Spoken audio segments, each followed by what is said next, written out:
ngata ma wuoyo mondo winje. Kawuono en Jumapil mogik mar higa mar 2024, higa mosebedo mapek ne moko kuom oganda jo Kenya. Mano koriwo pek mar ngima, uchumi kod ng'anyo ma kinde ka kinde. Kawuono jodolo e kanisa mopogore opogore ne oyudo thuolo mar golo ote magi e wi chal mar Kenya. Cleophas Oluoch nigi ler mar wachni. Jumapil mogik mar higa mar 2024. Wuoth ne ochakore okinyi ma kawuono e kanise mopogore opogore ka jodolo golo ote magi e wi kaka higa osebedo. E kanisa mar Jokopere mar Holy Family Basilica Nairobi ne ochakore gi wuoth e boma ma Nairobi ka ginyiso ikruok margi ne higa manyien.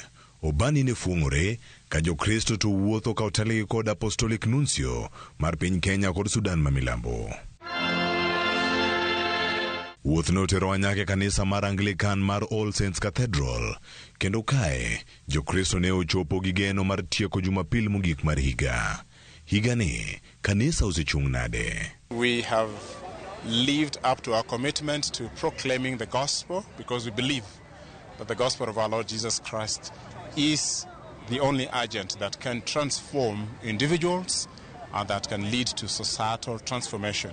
Jadolo maduong' mar kanisa ni mar All Saints Cathedral Canon Provost Evans Omolo leronwa kaka higa osebedo. Mor kachiel gi pek mane nitiere e higa ni.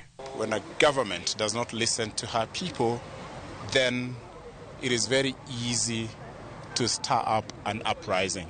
And that for me was a major message around the rejection of the Finance Bill 2024 and the Gen Z uprising. As we get into 2025, we want to expect service delivery from leadership. Pek mar ngima osebedo.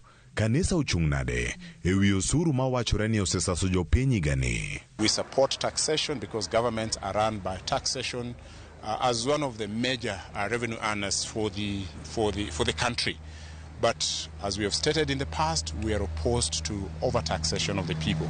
E kanisa mar Pentecosti ma Nyamira, jodolo bende medo yuago higa mosebedo mapek e weche mag uchumi nyaka ne jolemo ma kanisego. Mwaka ujao aweze kupunguza taxes ili ya kwamba maisha ya Wakenya ambao ni Wakristo wetu, ni washirika wetu, maisha ikaweze kuwa rahisi kwao. Kanisa ogolo duondgi e wi timbe mar rawere osebedo ka timo e mbui ma ilieko ni nyalo bedo ni ema miyo itekogi. Sijui roho ambayo imeingia watoto wetu wanaandika vitu zingine kwa mtandao ambazo zingine hasifai.